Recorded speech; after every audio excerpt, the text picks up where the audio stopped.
இன்றே டவுன்லோட் செய்து உங்கள் ஃபேவரட் ஷோக்களை என்ஜாய் பண்ணுங்க.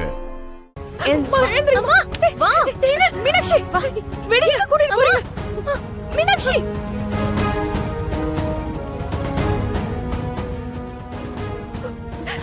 மீனாட்சி, அம்மா, மீனாட்சி.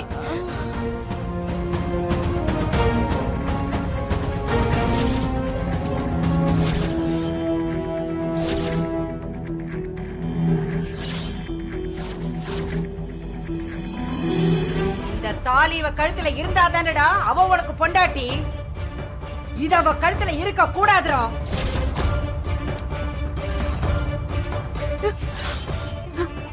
கூடாது. என்ன பண்ற? அப்பதான் விடு.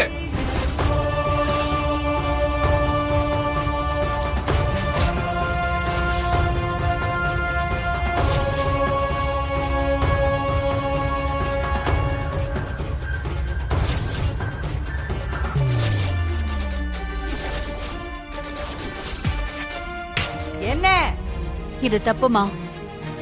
எந்த தைரியத்துல இப்படி ஒரு பொண்ணோட தாலிய கழட்ட போறீங்க? பெரியவங்க நீங்க, உங்களால ஒரு பொண்ணோட கழுத்துல தாலி ஏறலாம், ஆனா இறங்க கூடாது. என்ன பெரிய தாலி இவன் திருட்டுத்தனமா கட்டியிருக்கான். அது தப்புதான், ஆனா தாலி கட்டியாச்சு. ஒரு பொண்ணுக்கு தாலி ஒரு தடவை ஏறிடுச்சுன்னா அது அவளோட உரிமை. நம்ம ஊர்ல எல்லா பொண்ணுங்களும் பெரும்பாலும் ஆசைப்படுறதே சுமங்கலியா இருக்கணும்னு தான். இவ கழுத்துல அவன் ஏமாத்தி தாலி கட்டிருக்கான். எப்படி இருந்தாலும் தாலி அவ கழுத்துல ஏறிடுச்சு. அத கழற்ற உரிமை வேற யாருக்கும் இல்ல, அவளை தவிர.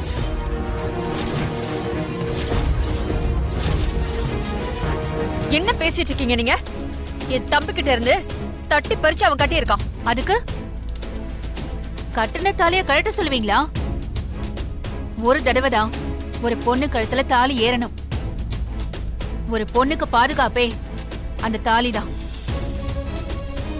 ஏதோ சாதாரண கயிறு மாதிரி ஈஸியா சொல்றீங்க. நீ எதுக்கு இதெல்லாம் கேக்குற? இது ஏன் குடும்ப விஷயம்.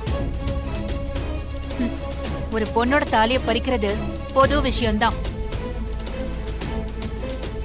10 பேருக்கு முன்னாடி நீங்க இப்படி செய்யறத பாத்துக்கிட்டு அமைதியா இருக்க முடியாது. அனுபூதியம்மா, அவங்க சொல்றது சரிதானே? இப்படி கட்டின தாலியை கழட்ட சொல்றீங்க? அந்த பையன் தான் மீனாட்சியோட புருஷன். அவன் தப்பு பண்ணிட்டான். அதுக்காக தாலியை கட்டி எரிஞ்சிருவீங்களா? என்ன இருந்தாலும் அந்த பையன் தான் மீனாட்சியோட புருஷன். விட மாட்டோம்.